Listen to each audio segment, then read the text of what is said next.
జై తెలంగాణ అందరికీ నమస్కారం. మన రాష్ట్రంలో చూస్తున్నాం రోజు రోజుకి అన్ఎంప్లాయ్మెంట్ రేట్ పెరిగిపోవడము, యూత్ అందరూ కూడా ఒక రకమైనటువంటి నిర్వేదంతోని, ఒక రకమైనటువంటి డిసప్పాయింట్మెంట్తోని ఎప్పుడు గవర్నమెంట్ జాబ్స్ వస్తాయి, ఎప్పుడు క్లారిటీగా మేము ఎగ్జామ్స్ రాయొచ్చు అనేటటువంటి ఆలోచనలో ఉన్నారు.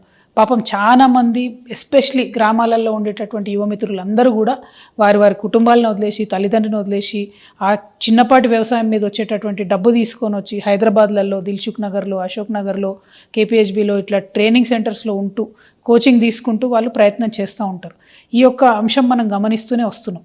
తెలంగాణ రాష్ట్రం వచ్చినాక ఈ పరిస్థితి మారుతుంది అనుకొని అనేక మంది యువత అంతా కూడా తెలంగాణ ఉద్యమంలో చాలా బలంగా కొట్లాడినారు. తెలంగాణ రాష్ట్రం వచ్చినాక ఏమైంది, చిన్న చిన్నపాటి ఎగ్జామ్స్ మనం వేసినాం తప్పితే మెయిన్ ఎగ్జామ్స్ కానీ లేకపోతే ఒక పద్ధతి ప్రకారం, ఒక క్రమ పద్ధతిలో ఇగో ఈ మంత్లో ఈ ఎగ్జామ్ ఉంటుంది, ఈ మంత్లో ఈ ఎగ్జామ్ ఉంటుంది, ఈ తర్వాత దీనికి ప్రిపేర్ కావచ్చు, లేకపోతే ఒకటే విద్యార్థి 3-4 పరీక్షలు రాసేటటువంటి కేపబిలిటీ ఉన్న వాళ్ళకు కూడా వాళ్ళకి అట్లా అవకాశం ఇవ్వలే. మనం ఒక్కొక్క రోజు 2 ఎగ్జాములు పెట్టడం, ప్రతిదాన్ని మేము మార్చే ప్రయత్నం చేయడం, ఇట్లా చాలా జరిగినాయి. అయితే ఈ కన్ఫ్యూజన్ అంతా కూడా యువమిత్రులు ఆ కోపాన్ని అంతా, ఆవేదన అంతా, ఆక్రోశాన్ని అంతా కూడా ఈ బీఆర్ఎస్ పోతే మన కాంగ్రెస్ వస్తే న్యాయం జరుగుతుందని చెప్పి బీఆర్ఎస్ను ఓడగొట్టిండ్రు. యువమిత్రులు ఊరూరు తిరిగి వాళ్ళ తల్లిదండ్రుల కాళ్ళు మొక్కి మరీ కాంగ్రెస్ కోటెప్పించారు. ఈ కాంగ్రెస్ వచ్చినాకనన్నా మరి జాబ్ క్యాలెండర్ వస్తుంది, ఏ నెలలో ఏ జాబ్ పడుతుంది అనే క్లారిటీ వస్తుంది అంటే అది కూడా లేదు. అయితే ఇక్కడ దారుణం ఏం జరిగిందంటే, బీఆర్ఎస్ ప్రభుత్వం ఉన్నప్పుడు స్టేట్ లెవెల్ పోస్టులలో కూడా ఏవైతే ఇంజనీర్ల పోస్టులు ఉంటాయో, సపరేట్గా ఎగ్జామ్ రాసి వాటికి క్వాలిఫై అయ్యాల్సిన పోస్టులు ఉంటాయో అట్లాంటి పోస్టులు కూడా జెన్కోలో మన బోయిన్పల్లి సరిత లాంటి వాళ్ళ కేసులో ప్లస్ ఇంకో 5-6 కేసులో మనం చూసినాం. దాదాపు 1,50,000 జీతానికి ప్రొవిజనల్ అనేటటువంటి ఒక చిన్న పదం అడ్డం పెట్టుకొని ఎటువంటి పరీక్షలు లేకుండా ఉద్యోగాలు ఇచ్చినటువంటి పరిస్థితి చూసినాం. అప్పుడు జరిగినటువంటి అన్యాయాన్ని తెలుసుకొని అందరం కూడా బాధపడ్డాం. ఆ తర్వాత జిల్లా స్థాయిలో కూడా ఆనాడు కూడా నిర్మల్లో అనేకమైనటువంటి అకృత్యాలు బయటకు వచ్చినాయి. ఆ పోస్టులన్నీ కూడా అమ్ముకున్నారు. 44 పోస్టులు దాదాపు 12 లక్షలు, 14 లక్షలు, 15 లక్షలకు అమ్ముకుంటే అది అందరూ కూడా జనం గగ్గోలు పెట్టి, యువమిత్రులంతా గగ్గోలు పెడితే అవి క్యాన్సిల్ అయినాయి. ఇప్పటికి కూడా పాపం అప్పుడెప్పుడో చేరినటువంటి వాళ్ళు, కాంట్రాక్ట్ పద్ధతిలో చేరినటువంటి వాళ్ళు నిర్మల్లో ఇంకా కొనసాగుతున్నారు. వాళ్ళే డబ్బులు ఇచ్చి ఉన్నారు, కానీ ఎటువంటి న్యాయం కూడా జరగలేదు.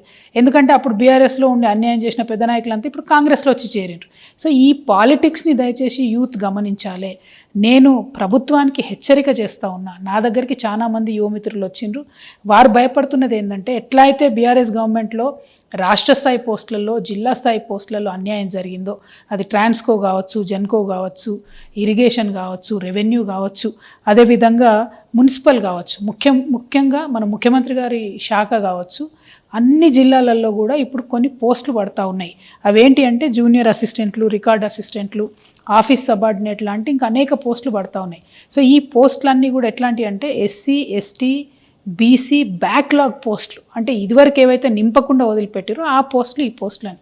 సో ఆ పోస్టులన్నింటినీ కూడా పొలిటికల్ పైరవులతోని, కొంతమంది అవినీతి అధికారుల అండతోని నింపుతున్నారు డబ్బులు తీసుకొని అనేటటువంటి ఒక ఆందోళన చాలామంది నిరుద్యోగ మిత్రులు వ్యక్తం చేస్తున్నారు.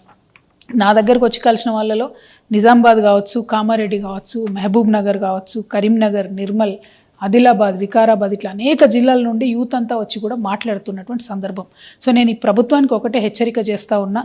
ఏవైతే ఇట్లా బీఆర్ఎస్ టైంలో అన్యాయం జరిగిందో, ఏదైతే పోస్టులు అమ్ముకున్నారనేటటువంటి ఆరోపణలు, అక్కడక్కడ రుజువైనటువంటి ఆరోపణలు ఉన్నాయో, ఏదైతే చిన్న జిల్లా స్థాయి పోస్టులు కూడా అమ్ముకున్నారో అదే పరిస్థితి మల్లయ్యల కాంగ్రెస్లో వచ్చేటట్టు కనబడతా ఉన్నది.